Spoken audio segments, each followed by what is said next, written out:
Baik, Assalamualaikum warahmatullahi wabarakatuh. Terima kasih atas kehadiran mahasiswa. Kita mulai ya untuk pembelajaran di fisika dasar kali ini. Kemarin kita sudah bahas tentang hukum kolom, sekarang kita ke medan listrik. Di bagian medan listrik ini ya, kita akan mempelajari bagaimana sebuah muatan yang saling berdekatan itu atau tidak adanya sentuhan tapi dia bisa saling tarik menarik atau tolak menolak ya. Jadi yang kita bahas kali ini mirip seperti yang terjadi pada gaya gravitasi, yaitu karena adanya medan gaya. Nah, jadi yang sebenarnya yang membuat gaya itu ada itu dari medan gitu ya, faktor medan gayanya. Nah, gaya kolom muncul karena muatan Q1 menghasilkan medan listrik pada posisi muatan Q2. Muatan Q2 berinteraksi dengan medan yang dihasilkan muatan Q1 dan interaksi tersebut menghasilkan gaya pada muatan Q2. Nah, seperti itu ya. Jadi medan listrik yang dihasilkan Q1 pada posisi muatan Q2 dinyatakan dengan E21 ya. Jadi yang dihasilkan Q1 pada posisi Q2 namanya E21. Nah, kebalikannya muatan Q1 ya, gaya yang dilakukan Q1 pada muatan Q2, maka namanya memenuhi persamaan F21 sama dengan Q2 kalikan E21 gitu ya. Jadi kalau kita mintanya adalah gaya pada muatan gaya yang dilakukan Q1 pada muatan Q2, simbolnya menjadi F21, di mana F itu adalah Q kalikan E. Nah, dengan membandingkan persamaan 1.7 di atas dengan mengungkapkan hukum kolom pada persamaan 1.5 yang dulu, kita bisa memasukkan tuh F-nya diganti dengan kaki per R kuadrat ya. Jadi dilihat dulu ya persamaan 1.5 yang F sama dengan 1/4 pi epsilon 0 Q1 Q2 per R kuadrat.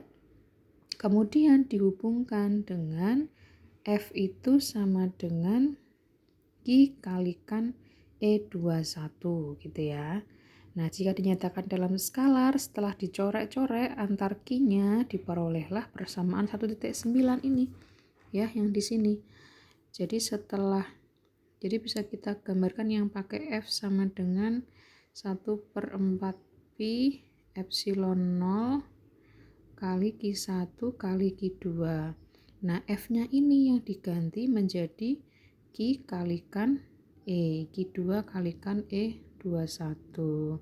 Sehingga Q2-nya bisa saling corek, R-nya juga bisa saling corek. Jadinya nanti hasilnya seperti persamaan ini. Tinggal seperti ini untuk E-nya. Jadi seperti metode substitusi seperti biasa ya. Jadi tinggal menggantikan saja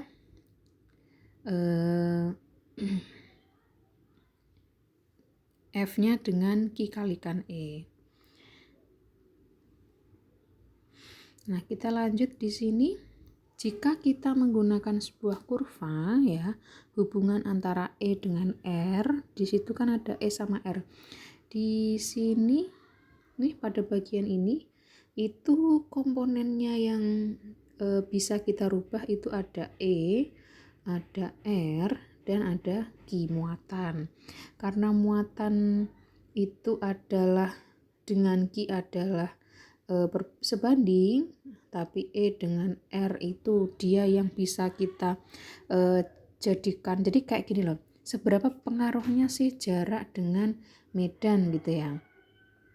Nah, itu yang akan kita baca di sini, di grafik ini tadi ya. Jadi ketika E-nya semakin besar, ternyata E-nya cuma sampai sini kalau kita tarik garis ya.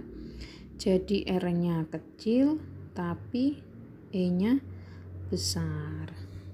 Gitu. Nah, demikian pula ketika R-nya itu besar ya, tapi di sini nilai E-nya kecil. Selanjutnya kita belajar arahnya. Nah, sekarang arah medan listrik didefinisikan sebagai berikut.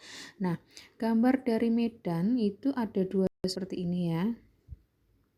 Jadi ketika sebuah benda memiliki bermuatan positif, maka arah medan listriknya keluar jika dia tandanya positif ya, muatannya positif, dan masuk ketika dia negatif seperti anak panah ini. Jadi positif keluar, negatif masuk. Gitu. Selanjutnya, langsung contoh soal. Oke.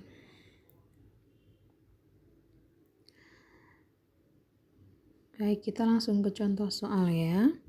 Ada dua buah muatan masing-masing Q1 dan Q2. Ingat ya, kalau tidak ada tandanya plus atau min seperti Q1 ini, dia berarti muatan positif.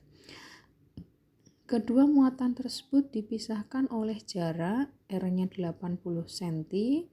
A. Berapa kuat medan listrik dan arahnya? Kuat medan, tadi simbolnya apa? E gitu ya. Dan arahnya pada titik tetap di antara dua muatan.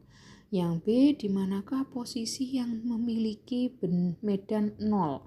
Oke, jadi ya pertanyaan ada dua, berapa E-nya, arahnya, dan di mana posisi ketika medannya 0. Nah, jika digambarkan ini adalah posisi Q1, ini posisi Q2, dengan R-nya kita jadikan ke dalam meter ya.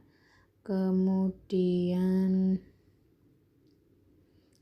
jangan lupa pula Q-nya masih ke dalam milikolom. Nah, sekarang berapa medan listrik dan arahnya? Yang A ya. Tampak bahwa dari R1 ya, itu adalah 0,4 meter dan R2 adalah 0,4 meter. Oke, dia dianggap di tengah ya, titik P-nya. Kemudian kuat medan listrik yang dihasilkan muatan Q1. Oke, yang dihasilkan Q1. Maka EP1, ingat, yang dilihat karena titiknya dari sini dia ke sana. Ya, jadi kalau di medan itu dia satu-satu ya, karena Q-nya hanya ada satu. Jadi beda dengan yang di gaya. Kalau gaya kan harus dua, dia bisa tarik menarik atau tolak menolak. Tapi kalau medan, setiap muatan yang positif dia punya medan keluar arahnya. Kemudian yang negatif medannya arahnya masuk, gitu kan. Nah, sekarang yang pertama kita cari EP1. Jadi gaya yang dihasilkan muatan Q1 pada titik P gitu kan. Maka EP1 ini adalah K Q1 per R1 kuadrat. Nah, R-nya tadi adalah jarak dari Q1 dengan titik P ini. Nah, dimasukkan, ketemulah dengan, ingat ya, Q-nya tadi adalah 2 milikolom, maka karena mili kita kalikannya 10 pangkat min 3, kita jadikan ke dalam kolom semua. Dibagi dengan 0,4, dia satuannya meter, dikuadratkan, ketemulah ini. Kenapa arahnya ke kanan? Kenapa kok tidak ke kiri? Ke kanan itu maksudnya kemana? Dari Q dengan P ya, Q dengan P itu kan arahnya muatan kan positif ya. Maka kalau kita gambarkan begini kan arahnya begitu. Tapi yang ditanyakan di sini adalah arah dari antara Q dengan P. Maka kalau diruntut garis dia arahnya ke kanan. Nah, gambarnya seperti yang merah-merah ini EP1. Nah, yang merah ini. Kemudian kuat medan listrik yang dihasilkan muatan Q2. Sekarang kita fokusnya di muatan Q2 ini dengan titik P. Ya, titik P di sini. Nah, Sekarang dimasukkan EP2 sama dengan KG2 per R2 kuadrat. Dimasukkan K-nya 9 kali 10 pangkat 9 karena dia sebuah konstanta di mana K itu sama dengan 1/4 pi epsilon 0. Dan kemudian dimasukkan Q-nya 5 kali 10 pangkat min 3, R-nya 0,4. Ketemulah ini. Sekarang, Bu, arahnya kenapa yang EP2 ini ke kanan? Kita lihat lagi.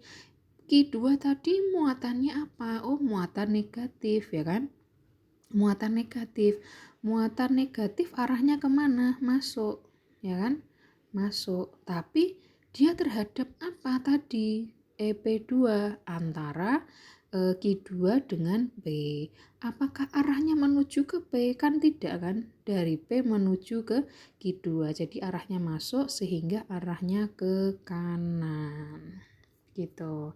Sehingga medan total yang dialami titik B yang dihasilkan oleh muatan adalah karena dia arahnya sama atau searah, maka dia dijumlahkan. Bula kalau nanti dia berlawanan arah, dia dikurangkan. Gitu nggih. Nah, sekarang kita menuju ke posisi di mana medan itu 0. Nah, ini sudah ada jawabannya di sini. Posisi dengan medan 0 tidak mungkin berada di antara dua muatan karena masing-masing muatan menghasilkan medan yang arahnya ke kanan. Paham ya? Jadi dia tidak akan mungkin bisa 0 karena dia arahnya sama. Dia akan saling menambah terus gitu kan. Tapi ketika nanti arahnya berbeda ya, dia mungkin akan ada nolnya. Coba dilanjutkan lagi membacanya. Posisi dengan medan 0 juga tidak mungkin berada di sebelah kanan muatan Q2 karena jarak ke muatan Q2 lebih kecil daripada jarak ke muatan Q1. Sedangkan nilai muatan Q2 lebih besar daripada nilai muatan Q1. Oke. Logis ya, karena kan Q dia sebanding dengan E. Jadi kalau nilainya Q2 lebih besar, maka daripada Q1, maka dia tidak akan mungkin 0. Jadi lihat sikonnya ya. Lihat sikonnya. Jadi kalau dijumlahkan mereka berdua apakah mungkin untuk menjadi 0.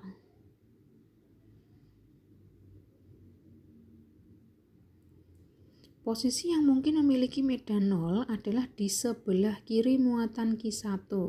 Misalkan posisi tersebut berada pada jarak X di sebelah kiri muatan Q1. Itu mungkin karena apa? Tadi kan arah E-nya untuk dua-duanya dia berada di kanan semua kan. Maka titik yang harus kita gunakan itu bukan di titik P tadi di tengah. Tapi karena kita tadi sudah ketahuan E-nya itu arahnya ke kanan semua, berarti kita harus mencari E-nya itu di sebelah kirinya Q1. Sehingga berapa jaraknya? Nah, kita masih menggunakan istilah X ini ya, kita belum tahu di sini. Nah, jaraknya nanti 0,8 plus X karena kan dia lebih jauh. Nah, muatan Q1 menghasilkan medan ke kiri dan muatan Q2 menghasilkan medan ke kanan, sehingga kedua-duanya ini kaki 1 per X. Nah, disubstitusikan seperti ini karena kan nanti jaraknya sama. Ini seperti perhitungan di matematika ya. Ini di SMA juga sudah dapat, tinggal dimasukkan saja angkanya. K sama K bisa saling hilang, tinggallah Q1 per X ya, tinggal dimasukkan, substitusikan. Nanti akan ketemu dengan metode persamaan kuadrat sehingga kita bisa mencari seperti ini. Nanti ketemu 1,4 meter di sisi kiri muatan Q1. Gitu ya.